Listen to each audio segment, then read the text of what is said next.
Hey, everybody. Welcome to CarnivorousGrama Speaks Women of Wisdom series. Tonight, I'm very, very excited to have with me Lynn at Midlife Carnivore. Welcome back, Lynn. Thank you. It's been way too long. I'm so excited to get to chat with you again.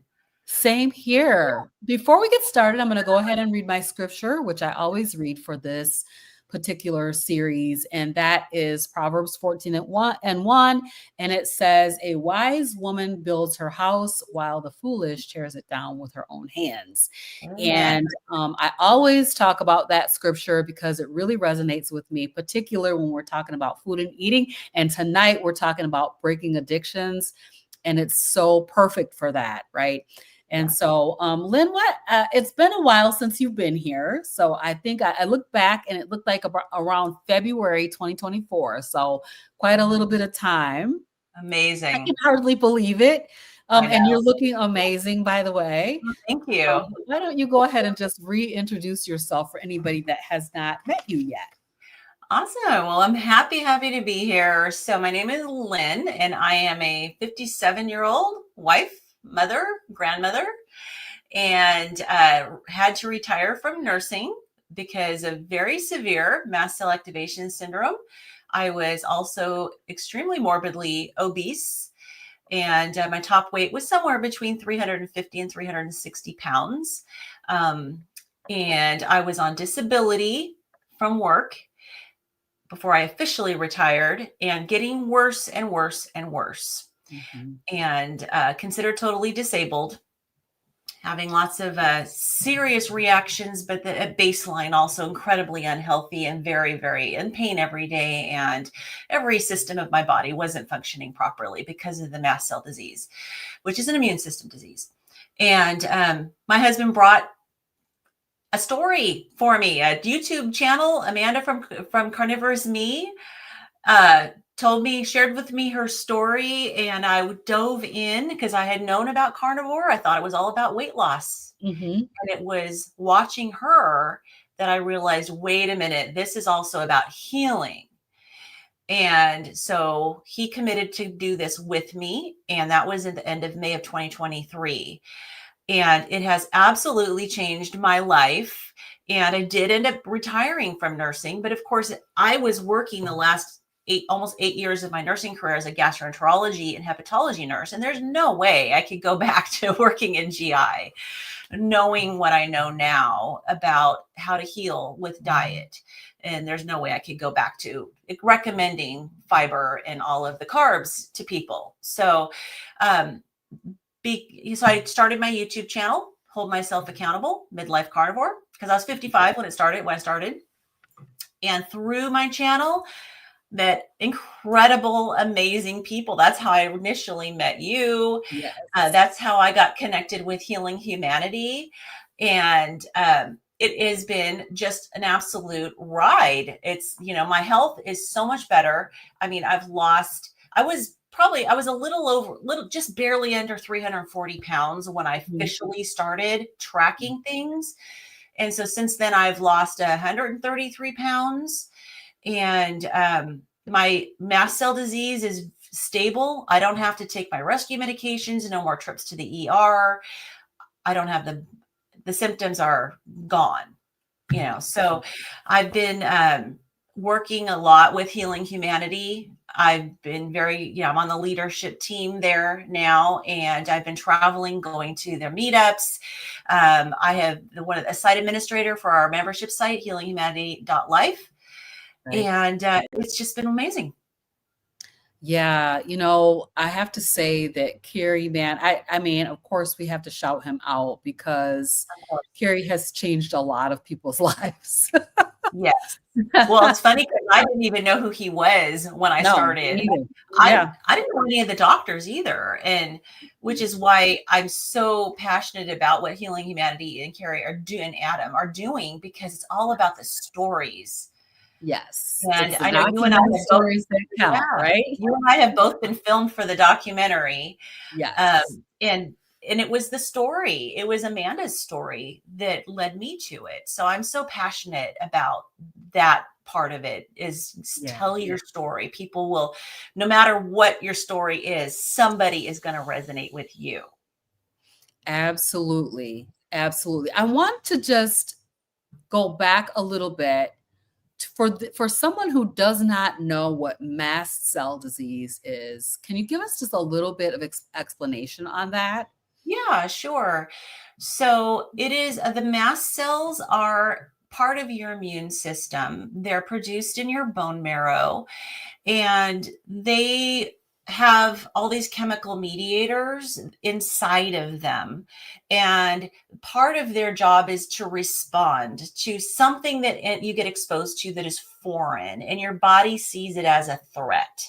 Okay. It will send out, it'll do something called degranulate, which is basically dissolving. And as it dissolves, it'll just basically spew out all these chemical mediators into your body to help you mount an immune defense.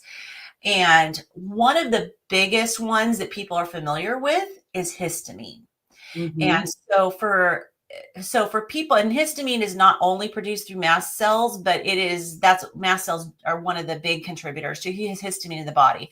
So so we need our mast cells. They're very important when they're functioning properly. And so with mast cell disease, so there's different types, but I have something called mast cell activation syndrome, which basically means my mast cells they kind of went rogue, Mm-hmm. and they're spewing out their contents inappropriately. And so so for example, somebody may be able to understand like a histamine reaction, like an allergy. People can really relate to that. Like, okay, you have an allergy and you feel horrible. Sometimes you feel like you're coming down with a flu and you get very fatigued. So you may have sinus issues. Sometimes it has a skin reaction. Some people with an allergy will have throat swelling. They'll have their tachycardia. There's a variety of ways you can react is when it comes to an allergy. And mast cell activation syndrome is similar as far as the way you feel, but it's just coming from a different place. It's coming from inappropriate mast cell activation. And so it can affect every part of your body, including your brain, your heart, your lungs, everything. My bladder would just release its contents without warning. Gosh. It would cause tons of inflammation, highly inflammatory. So, and even bone pain, because the mast cells are they're produced in the bone. And just head to toe. And Yeah. my skin, I had the most horrible rosacea. My Mm-hmm. gut was always unhappy, whether it be just mild nausea or very severe, doubled over cramping pain. It was one thing after another. It was, and the prospects with it is basically, it just gets worse with age. And there's not a whole lot of people that are experts in it, but one of the leading experts, his name is Dr. Lawrence Afrin. He basically says mast cell activation syndrome typically won't kill you, but you will wish it did because its life is just miserable. Yeah. Yeah. That's so interesting because, gosh, they're just sick. You know what I mean? People are sick. Yeah. And And I we could actually have this problem and not even realize that this is what's going on. We're just exactly. And reacting to everything. it's so underdiagnosed. I mean, it's just kind of wrong that it's still listed as rare. It's on the NIH website as a rare disease. Mm-hmm. My secondary condition, which is called hereditary alpha tryptosemia, which is kind of related to it, is also still considered rare. But everything that I've learned from the doctors who know about this said it is absolutely not rare. They used to say maybe up to 17% of the population has it. I think they've increased it. Wow. Yeah. So that's why I'm really trying to raise awareness, because the doctors aren't diagnosing it. It's not on their radar. And as long as it's not on the radar of the doctors, this may be a solution, or this may be the diagnosis, people are going to continue suffering. I went to 17 different types of Oh doctors my trying God. over the course. It took me 35 years to get a diagnosis. Mm, And the more I can talk about it, the more, I'm not saying this is what you have, but right. at least put it on the table as a Mhm. possibility, because it is really so common. Very interesting. So, like, and are you saying that, so when you started carnivore, did you know that you had this mast cell activation? I And did. then what happened? Like, what was the outcome of your relationship with food and related to your mast cell activation? So I had just gotten diagnosed the year before I started carnivore. And the doctor gave me 3 medications. So gave me 2 types of antihistamines and montelukast, which also works on the mast cells, which is actually kind of can have some pretty serious side effects. But I did go on those medications. Mhm. And he basically said, yeah, if you're not feeling better in 3 months, come back to see me. And I asked him, and I was like, it was a new diagnosis. I actually cried when I got the diagnosis out of relief. Mhm. Because Wow. I actually finally knew what was wrong after all those years of it being a huge mystery and getting misdiagnosed and mistreated with other medications. So it was a relief to know what was wrong. So with me, I dug in. I was a nurse, so I dug in, and these doctors that know about this, I listened to all their lectures, and so Mhm. I learned about histamine. So I went back to my doctor and asked him, "So should I be on a low histamine diet?" And he just said, "Well, you can if you want." And Okay. to me, that told me this doctor doesn't know Don't anything. know what he's talking about. I'm sorry. Exactly. That's exactly what I said. I'm like, and he did admit to me that I was only the second patient that he had ever diagnosed in his 25 years as Okay. working in his specialty. Yeah. So, yeah, so he really didn't know. But I was also concerned too that after diagnosing me, that he didn't dig in like I did. And Mhm. like as his patient, especially a patient with something that he considered rare, you would Mhm. think that he would have said, it's been 25 years and this is patient number 2. Let's go Yeah. see what the latest research shows, you know. Something, yeah. He didn't do that. And I ended up finding a naturopathic doctor that would do Mhm. that. Yeah. And so I had to kind of basically do my own research. But I did start on a low histamine diet, but it wasn't carnivore.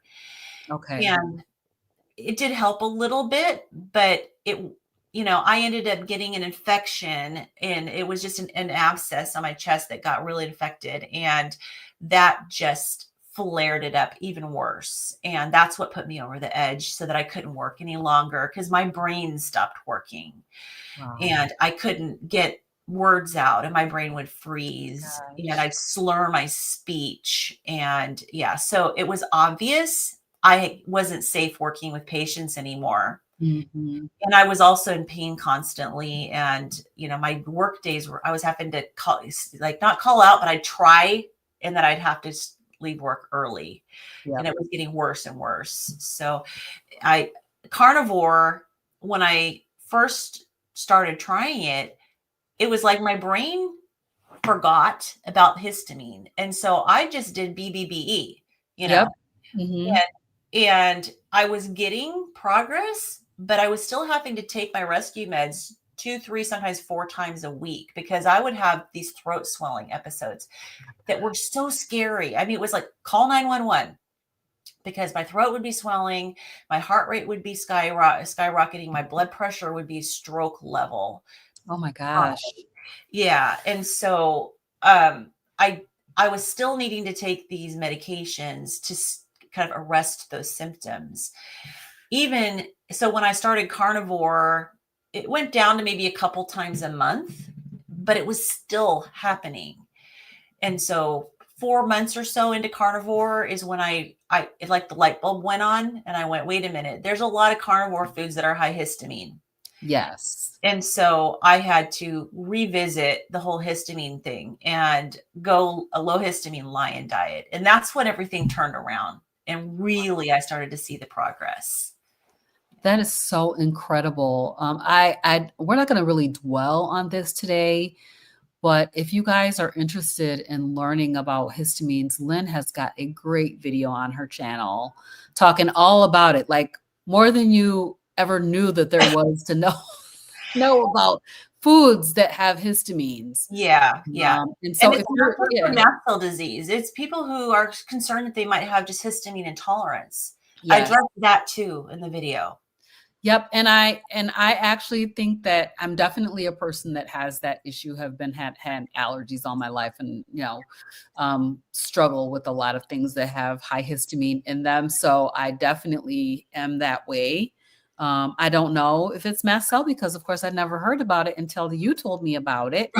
Right. And so I don't know, but that may be something that I will ask because I find that I'm still having a lot of struggles even on carnivore.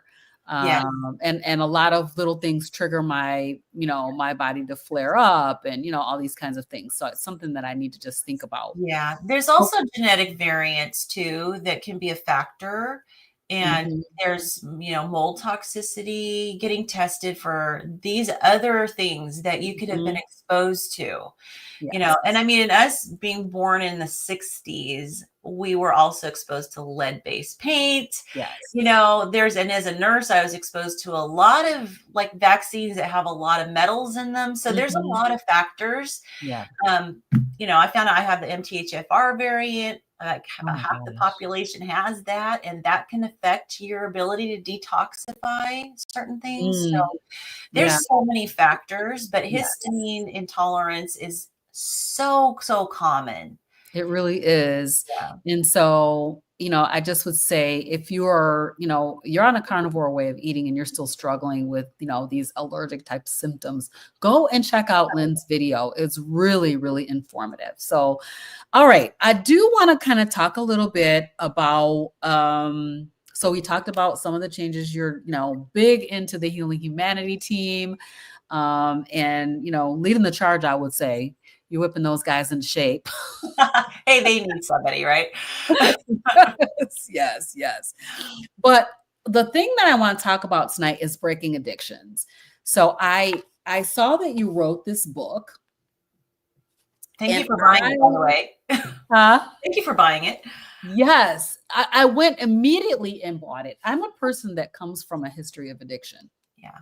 So I know about this 12-step program. And I was very excited this approach. So can you just talk to us a little bit about, what is the central message? What is the main point? Give us just a little overview of the new book and why you wrote it. Okay. So many people are familiar with 12-step programs and have been involved in 12-step programs. And as you know, there's 12-step programs for so many different things. And including, and I personally have been involved in Overeaters Anonymous. I went to Celebrate Recovery program through my church. And so there is nothing for carnivore. And it's actually, the book is for keto and carnivore lifestyle. Mhm. So what, Yes. yeah, so it takes you through the 12 steps, but there's differences in how. So with Overeaters Anonymous, there's a lot of focus on, the standard guidelines, restrictive eating, having self-control, and that's really something that differs when you're doing carnivore. I mean, carnivore is a tool, and it really does help.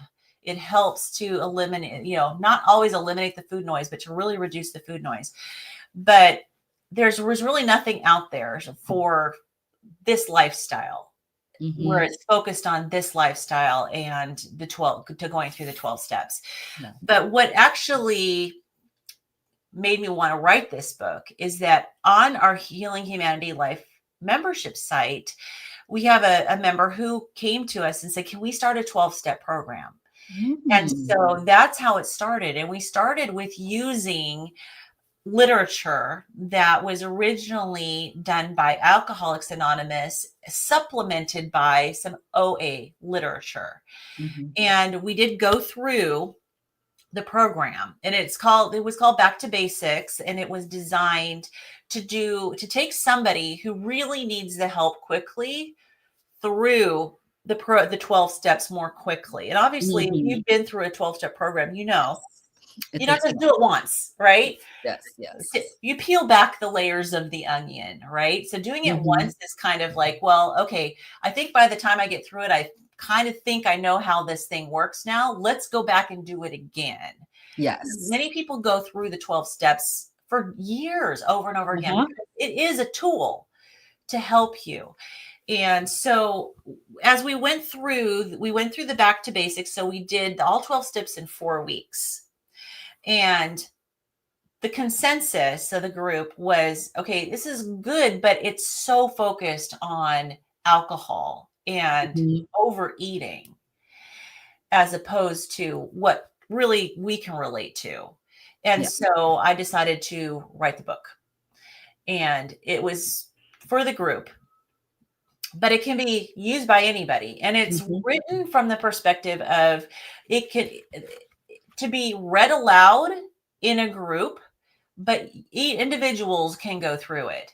We recommend in AA, then AA and OA, they call them sponsors, but we've decided to call them accountability partners.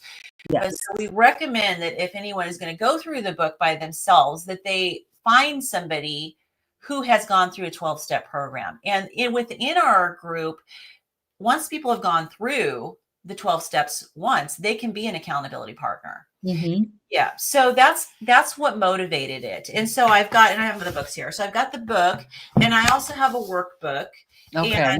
you don't need to have the workbook. So here's what it is. So that at the end of each chapter of the book, Mhm. there are exercises to do, just something short and sweet to do every day. But they just have little check boxes, little Mhm. check, like, if you want to have lines, it's all the same questions, but with lines. So you can actually write in this journal as a Yeah. journal file.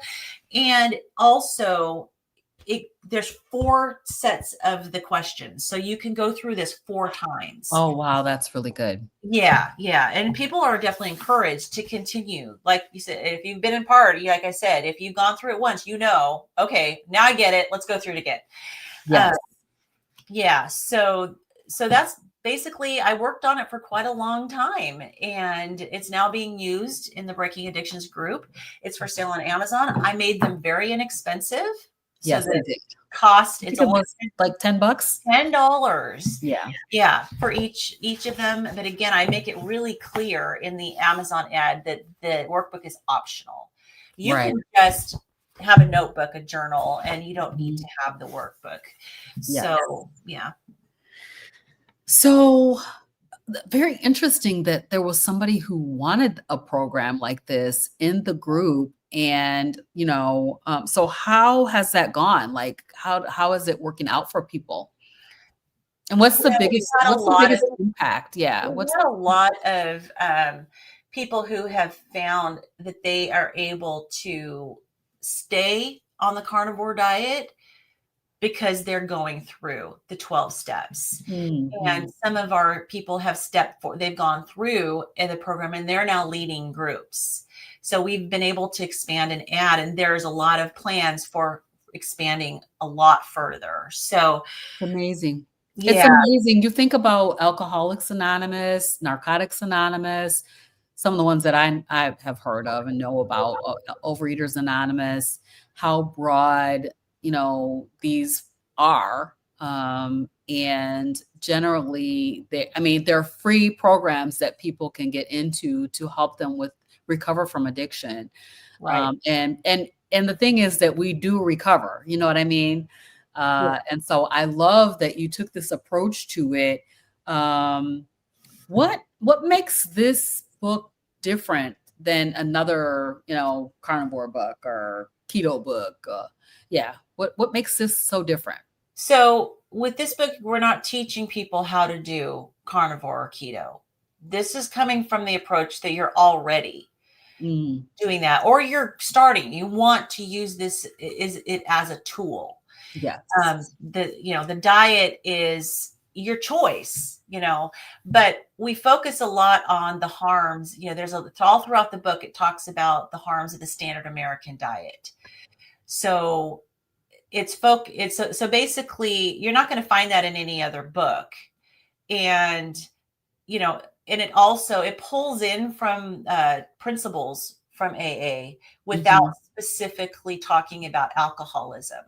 Right. So another thing that's different about the program, which is based on the book, is that you can count days, but we don't count days. Okay. We don't want pressure hanging over people's heads. I think one of the biggest things with the book is showing yourself grace. And if you stumble, pick right back up. We don't want to have people going, oh, I'm back to day one, which is helpful for some people. So it's not like we're saying, oh, don't do it. There's no pressure to do that. The encouragement is to give yourself grace, approach it with a lot of humility and a lot of honesty with yourself, because that's what it really needs in order to work through the 12 steps. Is you need to show yourself a lot of grace. You need to have patience with yourself, because as you know, if you've been through it, you go to step 4, and step 4 requires you to really dig deep and identify those parts. And in the anonymous, world, it's these flaws in your character that you're looking at, and it's not a judgmental thing. Right. It's just being brutally honest with yourself. And when we approach step 4, so here's the problem. And step 4 often is where a lot of people will fall out. If they don't fall out of the program on step 4, they will fall out on step 9. Okay. Which is the part about making amends. So this is where people are like, it's terrifying to make amends, right? Yes. And so we are so gentle in this book. We're very gentle in how we approach step 4 and step 9. Okay. So because we don't want to lose people on those steps. So we encourage people to dig deep and be honest. But right when you're doing step 4, we're already starting to prepare the person for step 9, and that we don't expect you to go to everybody on your list and make amends to everybody. Right. Sometimes you have to start with making amends with yourself. Yes. And if you work through the program and the first time around, all you do is you make amends with yourself, great, keep going. And you can go back and revisit. And really to emphasize, and I know that all the anonymous programs emphasize that you don't want to cause harm to another person by going and making amends. So we really, really solidify that. And so it's taking a very gentle approach with people to help people not feel that pressure, because that can be a trigger to go back to the eating that you want to avoid. Right. Yeah. So it's way more gentle than a lot of these anonymous programs. That is, because, like I said, I have been through an anonymous program, and it can be very challenging. It can be very, very challenging, very difficult. And I love what you said about not counting days. Some of us don't need to be counting things at all, because it leads us into our obsessions that we have around food and eating. And, we've been tracking and, counting calories, and it puts us back in the mindset of that obsession with food. Right. And so some of us don't need to be counting at all. But as we know how common it is to trade one addiction for another. Yes. And so even though, we're focused on food addiction, the book doesn't just have you looking at food.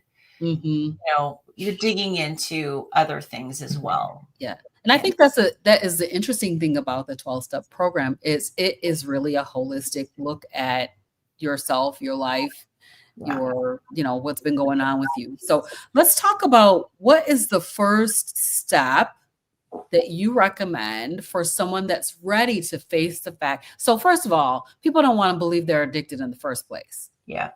Right. Yeah. But somebody who's ready to face the fact that they are addicted, what's the first step for them? Well, and I mean, in the first step, I feel like the first step is to find the people that can help you. And of course, I would love to have people utilize my book, but find the people that can help you. And because you will need the support.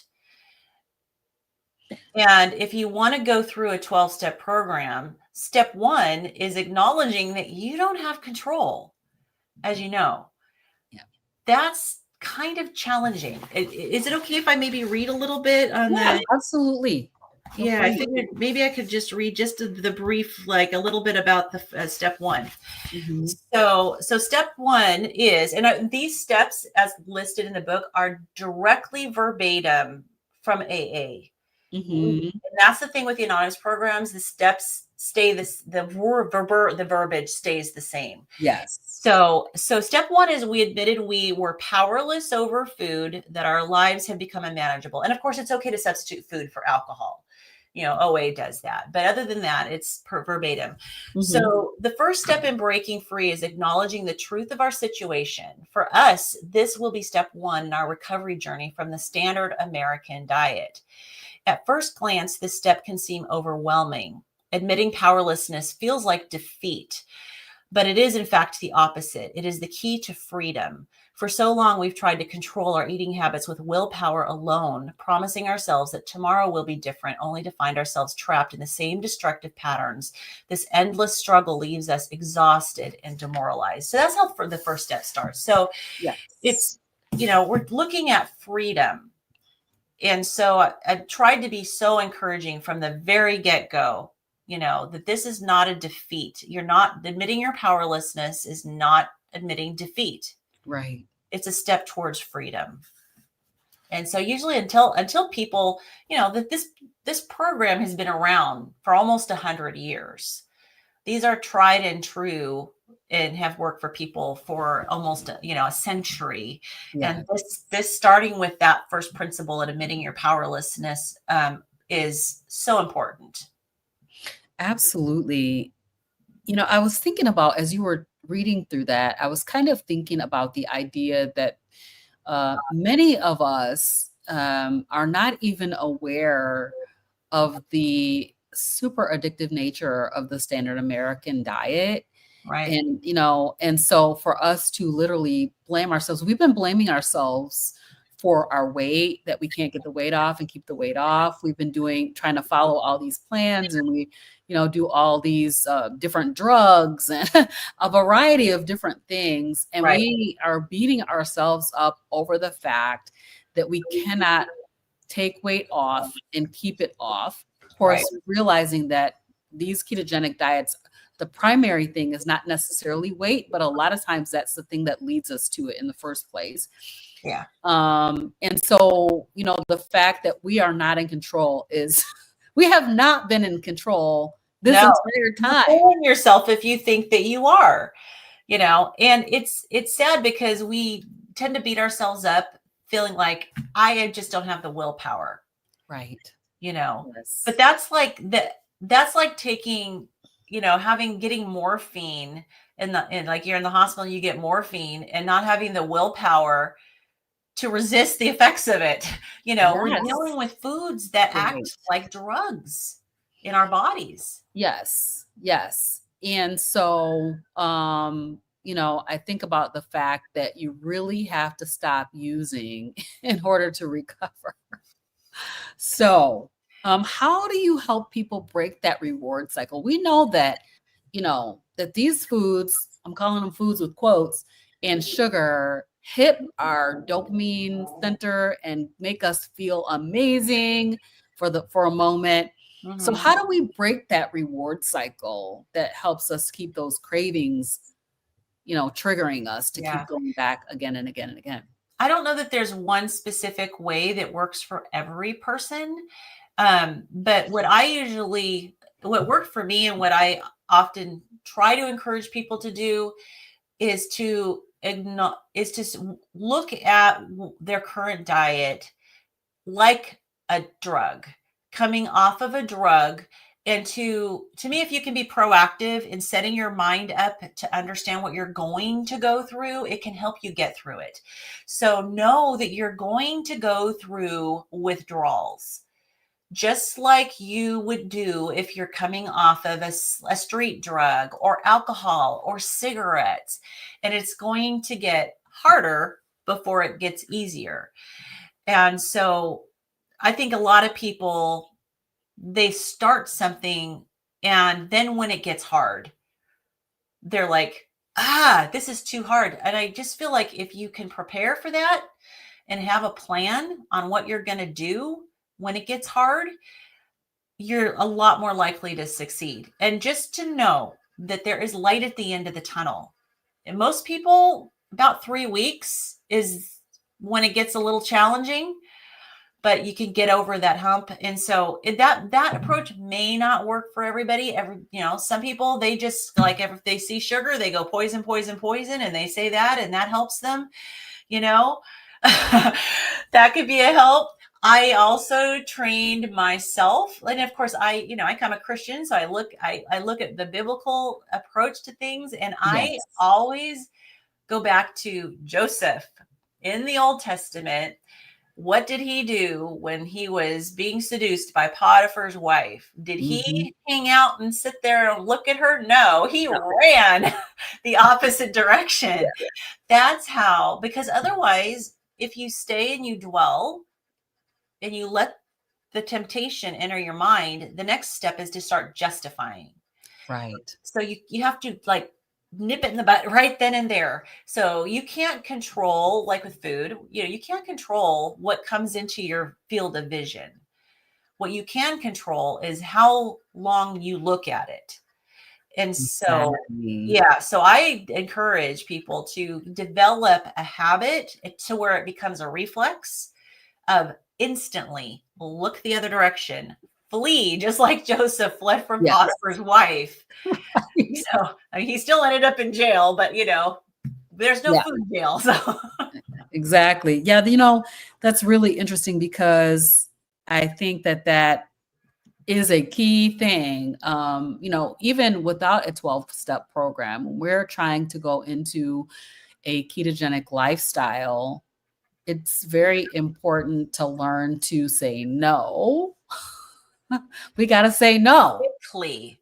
Yes. And I do remember trying to run away from different events and all the different eating. I mean, we got Christmas and Thanksgiving coming up here. It's going to be a challenging time. So, we need to get I say, set your face like a flint. The scripture says that. Set your face like a flint. Love it. And, don't give in to those cravings. So I think plan ahead how you're going to respond. Obviously, we're not going to, we don't want people to avoid their holidays with their family. Right. But first of all, I don't think anyone needs to give a prolonged explanation for why you're not eating certain things when you're offered something, a nice smile and no thank you.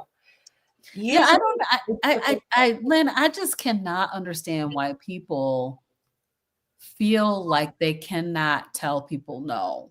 Like, no is a complete answer. Like, you don't have to go down the laundry list of why you're not having it. Well, they're going to feel bad, or they're going to be wondering, well, why are you not eating this? Or right. I mean, it's a complete answer. It is a complete answer. And don't make them feel bad for what they're eating by going, no, I don't eat that. Right? Because that's going to make them feel bad about what they're eating. All you're doing is you're representing yourself and what's best for you. And so it's a no, thank you, thank you, but no. And if they ask you, you can just say, I'm on a very strict elimination diet for my health, and that makes me feel bad. That food makes me feel bad. Right. And I don't want to feel bad because I want to enjoy my day with you. Yeah, that's really good. That's very, very good. So you've been talking about it, but I want to kind of drill in on it, because a big aspect of this is the community piece. Why a person would come and say, I need you to start a community for me and start this 12-step program because I need community. So What role does this accountability piece and the community piece play in the 12-step breaking addictions? It's critical. It's very, very important. And, it's just like, again, like I said, this program has been around for almost 100 years. What happens when people try, and we have tried in the past, to find healing alone? Mm-hmm. Does it work? Rarely it can, Yeah, right? it's hard. But we need each other. And to actually, and if we're quoting the Bible, there is wisdom and many counselors. It's not, Yes. yes, we Right. need to be seeking out. You're talking about women of wisdom, and this applies to men too. We need to Yes. be wise. And there's a great emphasis on humility, being humble in my book. And part of being humble is to acknowledge that you can't do it alone, and you need people to help you. You need people who've walked the path before you and know and have done it themselves. And so community is so important, And so if anybody's wants to go through the 12 steps and not, be part of our breaking addictions group, find some other people that will go through it with you, Yes. you can use this book and you can have 2 or 3 people, right? You don't need to have a huge group, but just have other people there and to help each other and hold each other accountable. Finding community is such a big factor in success in ketogenic way of eating and almost in life, right? Because so many times you find that you are all alone on an island trying to do a keto diet or a carnivore diet. You're trying to do it, and everybody around you is looking at you like you're crazy because they can't imagine just eating meat and how that, they just look at you. It's nice to have the other crazies around you. It is. It really, really is, which is why, building that community and finding that community, that community of support is so critical to the success of any program that you want to do. Yeah, I absolutely agree. So once somebody starts to break free, what kind of results are you seeing? Like, what kind of breakthroughs are people having in their lives from going through this 12-step program? Well, we've seen a lot of healing of relationships because when you do the personal inventory on step 4, how many of us are eating stems from relationships that are not good? Yes. And there has definitely been a lot of healing with relationships, because we do encourage, in part of the program, when you work through with your accountability partner and you say you're going through your personal inventory and you identify a relationship, say it might be your spouse. If you have the right accountability partner, part of what they're going to ask you is, what role did you play in the problem you're having with your spouse? Because nothing is ever one-sided. And so we really, even though, yes, we may have a person who's causing us a lot of grief in our life, and there's a lot of conflict and there's a lot of tension, you can't control what that other person is doing. You can only control yourself. So having to actually answer that question is really hard. Yeah, somebody actually said that in here. Let me see if I can find it.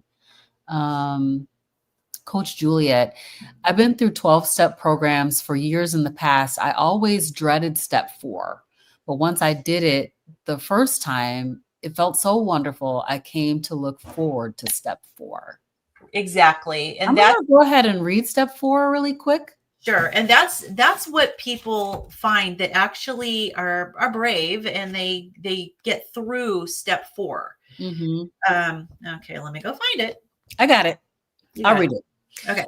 It says, made a searching and fearless moral inventory of ourselves. Step 4 is where we get honest about the causes and conditions that keep us trapped in the cycle of food addiction. The Big AA book compares this moral inventory to a business taking stock of its merchandise. Therefore, we started a personal inventory. This is step 4. A business which takes no regular inventory usually goes broke. Taking a commercial inventory is a fact-finding and fact-facing process. It's an effort to discover the truth about the stock and trade. One object is to disclose the damaged and unsaleable good and get rid of them promptly without regret. So, taking a personal inventory is about progress, not perfection. Your inventory doesn't have to cover every detail. It's about identifying patterns and starting to understand yourself better. Yeah. And that's where it's a little bit different than a lot of the 12-step programs, because so many of the 12-step programs, the detail, all the little details, they want you to act, and step 9, act on all of those, where we want you to be honest and want you to document all of those little details, but we also want you to keep going and not fear the process. And so, part of it too in the book, we talk about two-way prayer. And then that 12-step program is a spiritual program. Yes. Now, you don't need to be a Christian to go through it, and I mean, I happen to be, but it is acknowledging there's a higher power. There's a power that's greater than yourself. And so a 2-step prayer, by connecting with God while going through this personal inventory, is really important, so that I detail exactly what that includes. And so there's a test for self-will versus God's will. You need to test for self-will as you're looking at things, is like, is there selfishness, dishonesty, self-seeking, or fear? A test for God's will is it's unselfish, honest, pure, and it's with love. So there's all of these different, step 4 is a big one. So I go a lot into how to do this step, and approach it from a spiritual standpoint, because if you're not open to the leading of your higher power, you're not going to be fully honest with yourself. And I really feel like this is where this step 4 is probably a big place where accountability partner plays a big role in helping you to walk through this. And I love what Juliet said, because she said, now that I've done it once, I'm doing it over and over again, because that personal inventory could be something that we do often. In assessing, what are our motivations for, or, what are the things that have caused us to be where we are. Yeah. And the whole 12 steps, it's important to be continually revisiting them. And it gets easier, it gets more natural to do that the more you go through them. Yes. And so, it's a life, it becomes part of your life to go through these 12 steps. It doesn't always have to be as formal, but initially it needs to be. Yeah, that's really, really good. I love it. So, what is the biggest myth that you encounter about addiction, food addiction, or about recovery? Oh boy. I mean, I think we kind of touched on it already, in that people feel like they have failed. And I don't know if you're going to hear this from anybody outside of the carnivore and keto community, that, the food is the problem. The food is one of the biggest parts of the problem. It's because of the addictive nature. I think that one of the myths is that you can heal while still working within the realm of the standard American diet. Now, for some people, maybe they can get some progress, but I mean, if we look at the weight loss over time with people trying to do it through a standard American diet, how many people end up going back? Right. And so I mean, it's you gotta drop the addictive foods out of your life. I was thinking about Dr. Lisa Wiedemann. She always talks about having sober behavior around different foods. And this ties right into that, is that if you're like drowning yourself in the bag of chips, you kind of know that you have a little bit of a problem, right? You can't have sober behavior around particular foods, then they may have a hold on you. And even in OA, maybe they're going to discourage you from desserts and Mhm. snacks, but they're not necessarily going to discourage you from fruit and vegetables and Right. grains. And I mean, Yes. those are things that are highly addictive and very inflammatory. And so the fact that people think you can still consume those things and get complete healing, depends on how metabolically healthy you are, but I do believe that you need to be as low carb as you can.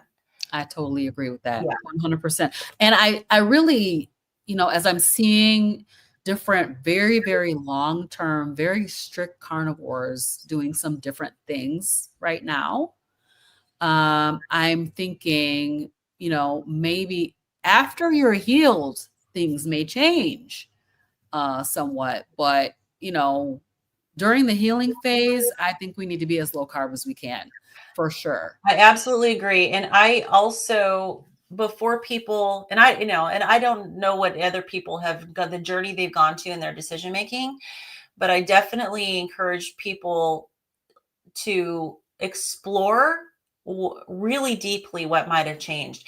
Sometimes I look at epigenetics a lot, and I'm such Mhm. a science nerd, so I look at epigenetics a lot. And even as a carnivore, you can trigger expression of certain genetic variants that Mhm. can cause you some problems. And so I really encourage people to look at even maybe the epigenetics of your own personal, gene profile. And with technology, that makes it so easy to do. Like I was able to get my, ancestry.com DNA and extract the data and get a report. So I know what genetic variants I have. I have like Mm. 34 genetic variants. Wow. I don't think that's really uncommon though. It doesn't mean all of them are expressed, but Mhm. but the report was really helpful. I got a 125-page report on this. Wow. And so it helps me know like what types of things will trigger these genetic genes to express. Sometimes it's the stress from too much fasting, Mhm. that can cause it. And certain people, so, you hear about, okay, let's make sure like we fast and we do all this fasting. Some people may be doing a lot of fasting, but if you have a particular genetic variant, that may be too much of a stressor for you. Right. Yep. And yeah, so there's so many factors. I think we have a lot to learn in the carnivore world We about do. our individuality as people and but I don't, and carbs can be a very quick fix to help you feel better, maybe help you Right. get some results, but it doesn't change the fact that they still have those negative characteristics that they have. Absolutely. They still Absolutely. they still spike 100%. your insulin. They still have anti-nutrients. And if you were sensitive to them before, my theory is that a lot of the people who are adding them back are going to, over time, end up having some sensitivities come back. And So, having to take it back out, right? and I having to take think it back. so, for sure. I totally agree. You know, yeah, the time has not changed those negative properties that are parts of the food. It also Right. has not changed the fact that it, causes your insulin to be high, Yeah. causes metabolic dysfunction. So we're Yeah. gonna see. I mean, Yeah, we're exactly. kind of in the beginning of this revolution. And so I'm interested to see what's happening with people who have been doing this long term. But I always think about Maggie. Yeah. She is like what, 80 something years old? I think she's 84 now. Yeah. So and she's been a carnivore for 60 something Most of years. her life, I think it's pushing 70 years. Yeah. That's Yeah. crazy. I She's mean, and amazing. she does great. She Yeah. doesn't have any of this. I need to add anything back. I mean, I have not seen her do that yet. So Right, exactly. And I also do feel that we, for our own mental health and personal, like how our spiritual health, we need to be gracious with the people who are doing these things in their absolutely. life Mhm. and not be hard on them, I'm I'm interested to see what happens. You know I what I mean? I definitely, certainly for people who've been doing this 15 years, 16, 17, 18 years, I'm interested to see, what is happening with them, because I'm just still a newborn over here. Toddlers. Going on 3 years in February, and you're like, you're right behind me. We're this just month newbies. This month I'm 2.5 years. So May will be 3 years for me. Yeah, we are newbies still. So, and we're just learning, but still, what I know is that when I eat plants, it doesn't do me well. I am the same. Absolutely. And we can't ignore the fact that there's other factors in our lives. There's stress, there's sleep, there's, all sorts of factors. And again, I'm probably going to continue digging further into the epigenetic piece, because I have done a little bit of research, because of course this is a big topic right now in the carnivore community. So I've actually done a little bit of research on, are there specific genetic variants that truly need carbohydrates? And this is all like science-based. The answer is no.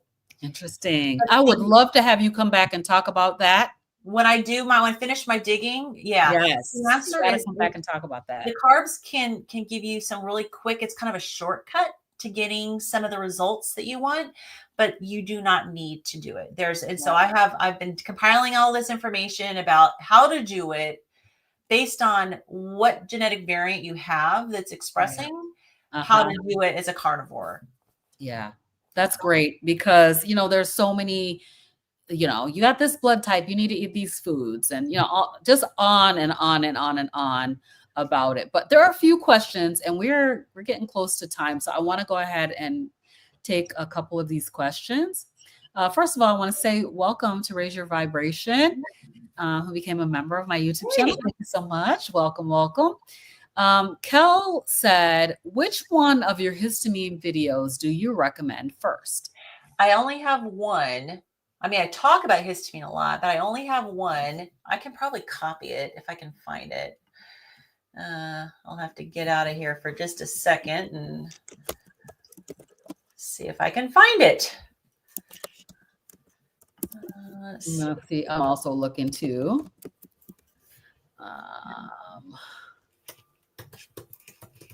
Don't start talking. Okay. Here it is. Low histamine approach. Yep. All right. I'm dropping it in the chat, and I'll make sure that I also put it into. And I'll drop it into for my anyone who's looking on my channel. All right. Very good. Yep. So this was a really good, I'm going to share the screen here really quick, because this video was intense. I mean, you did a lot of research and gave so much good information on histamines and, I look a little different too. Yes, you do. You look amazing. You look amazing. Yes. And so this was from a couple of years ago. So, when you were just really getting started.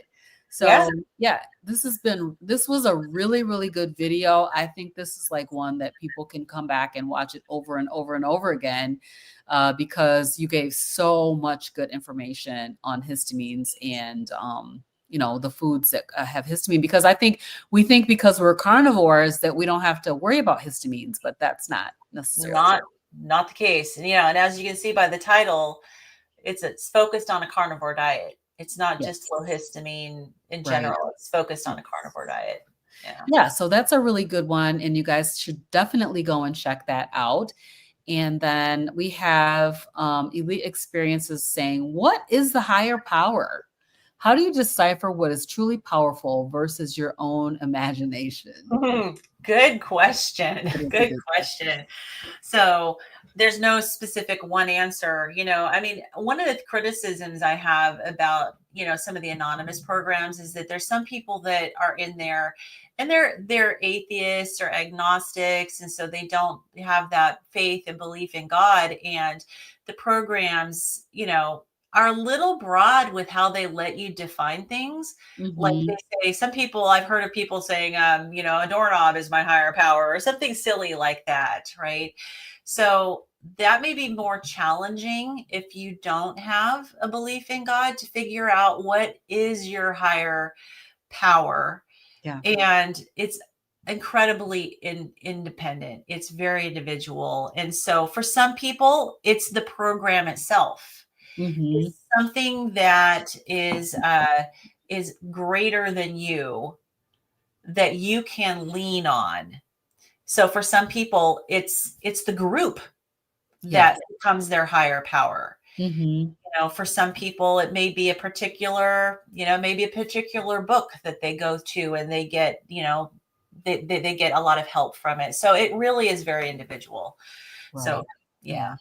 That's a great question. Thank you for It's your a hard question. question. That is a hard question. And Because it's so I think you're individual. right. I mean, I think it's an individual thing, whether Yeah. you are a person who is like, a believer in Jesus, or, a person who believes in God, that's one thing. But some people think, like nature, so there's various things that people believe, but there's a lot of things that are greater than yourself. Yeah. That you can rely on. So I would say each person would have to assess that and determine for themselves. And that's where too, a good accountability partner can help. Mm-hmm. Yeah. Yes. So Simpson wants to know, are you and Lindy going to start an Exercise Weekly live again? I would love to. It's not really me that's not making it not happen. We have Lindy's, she's had a lot of struggles. Yes. Yeah. And I know that she's her oldest daughter losing her eyesight, and being so Mhm. reliant on Lindy to help her Mhm. has been a huge stressor in her life. Mhm. So I've Yes. just been very, I'm trying to support her as a friend and be gracious with her. And if she is ready to start up again, I'm there. All right. We'll be watching for that. Hopefully that will come back. We definitely appreciate, I love the book studies and all the different things that you do on your channel. So yeah, very, very, very good. So I guess we are out of time, which really sucks because this Went by went fast. so fast. But I want to just have you answer this last question before we wrap it up. If someone watching today feels hopeless, what is the message that you want them to hear? Oh boy. I mean, I could just easily say there is hope, because that's the bottom line. There is hope. But if you're feeling hopeless, face your fears and reach out, because it's a feeling, it's an emotion, and it will pass. And it's a difficult one to get through, right? Because feeling hopeless that's that's really bad when people feel that there's no hope. So Yes, it is. I would say you have to decide to trust somebody that tells you that there is hope and that you will get through it. And until you decide that you're going to reach out and trust that, okay, I may feel like there's no hope, but someone's telling me that there is a light, a light at the end of the tunnel. I'm going to trust that, and I'm going to step forward and have faith and face my fear and just trust that I will get through this, and reach out to the community. Yes. There are so many people out there, and I found so much hope at the beginning of my journey by watching the stories. Yes. The more you can see real people, just like Robin and I, who have found healing, it gives you hope. It's like, if they can do it, I can do it. I haven't found anything that carnivore diet doesn't help. I know that's right. Mm-hmm. Absolutely. Yeah. 100%. Well, Lynn, I really appreciate you being here. I just dropped a link to Lynn's book. It's called Breaking Addictions. I think I dropped the workbook. But I've you got can links also to get the other book in the work. get the regular book. I'll drop that in there as well. And I will make sure that those book links are in the description box of this video. And I'm sure Lynn will do the same on her channel. Also, Lynn is a big part of the Healing Humanity crew. And so do you have any information that you can tell us about the upcoming movie, Healing Humanity? Yeah. So it's in editing phase. It's in the editing phase right now. Yeah. Which is a hard phase, but we have an amazing, brilliant editor. And so we're hoping that it's going to be done sometime next month. But you know, when you're dealing with a creative, you have to be a little gracious, right? Yeah. Because you don't want to hamper his creativity. So we're hoping for next month. You know, his projection has been next month. And so once that is done, then we do have a organization that's supporting us and helping us with connections and getting, you know, how to get it out there. Yeah. So that's the next stage. It's Oh my nothing is gosh. easy. It's like Carrie was like, hey, let's make a documentary. Right. Right. It is a huge, huge task and huge undertaking. Yes. So yeah, so it's super exciting. And I did learn after I was filmed in June, it went really well. And Carrie decided to make my story one of the main stories in the documentary. Yeah. Wow. So Congratulations. I'm a little nervous, you know. Oh my gosh. I'm a bit of an introvert naturally, and so I kind of like flying a little bit under the radar. So it's going to be interesting to see. I mean, I'm glad because I think there's so many people that have undiagnosed illness, and Yes. you know, to give them hope. And considering how many people in the population have mast cell activation syndrome and don't know it, I'm hoping that it will help people finally figure out what's wrong with them Right. and to see this can heal you. Absolutely. Well, thank you so Thank much, you for Lynn, reading the for book. being, yeah, thank you. Absolutely. I mean, this is definitely a tool that I'm going to have in my tool belt. And I really, really appreciate the fact that you took the time to actually write this book. The 12-step program has been around forever, and it's a great way. It's a great tool to use to break addictions. So I'm really, really thankful for you for doing that. And I appreciate you coming back to talk about it on the show today. Well, thank you for inviting me. Yeah, you're so welcome. So you guys check out Lynn's channel. And thank you everybody for being with us tonight. I will be back next weekend with another great special guest. And I'll see you next time on CarnivorousGrama Speaks. All right, you guys have a good one. Bye, everybody. Bye-bye.